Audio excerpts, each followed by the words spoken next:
যালিকাল কিতাবু লা রাইবা ফীহি হুদাল লিল মুত্তাকিন।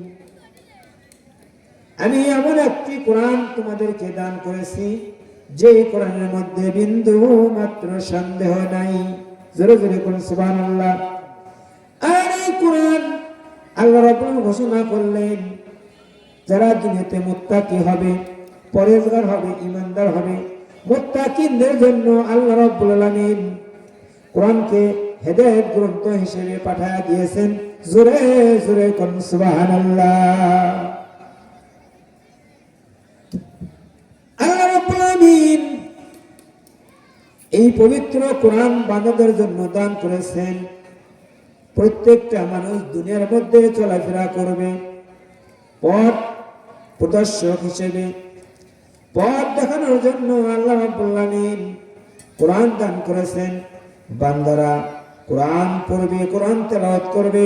কোরআনের মধ্যে যে হুকুম আহকামগুলো আল্লাহ রাব্বুল আলামিন বান্দাদের জন্য দিয়েছেন, এই হুকুম আহকামগুলো মেনে চলবে।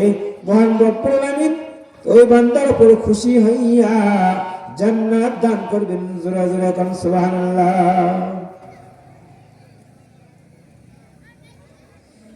আল্লাহ রাব্বুল আলামিন বললেন ইন্নাল্লাযীনা আমানু ওয়া আমিলুস সালিহাতি লাহুম জান্নাতুন তাজরি মিন তাহতিহাল আনহার।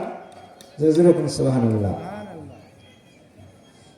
নিশ্চয় যারা ঈমান আনয়ন করবে, ইন্নাল্লাযীনা আমানু ওয়া আমিলুস সালিহাত, যারা ঈমান আনয়ন করে এবং সৎ কাজ করে।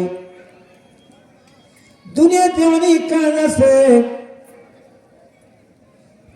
দুনিয়াতে অনেক ভালো কাজ আছে, অনেক মন্দ কাজ আছে। যারা ভালো কাজগুলো বেছে নিয়েছে, আল্লাহ রাব্বুল আলামিন ওই ভালো কাজ বেছে নেওয়া ব্যক্তিদেরকে আল্লাহ রাব্বুল আলামিন জান্নাত দান করবেন। কোন সুবহানাল্লাহ।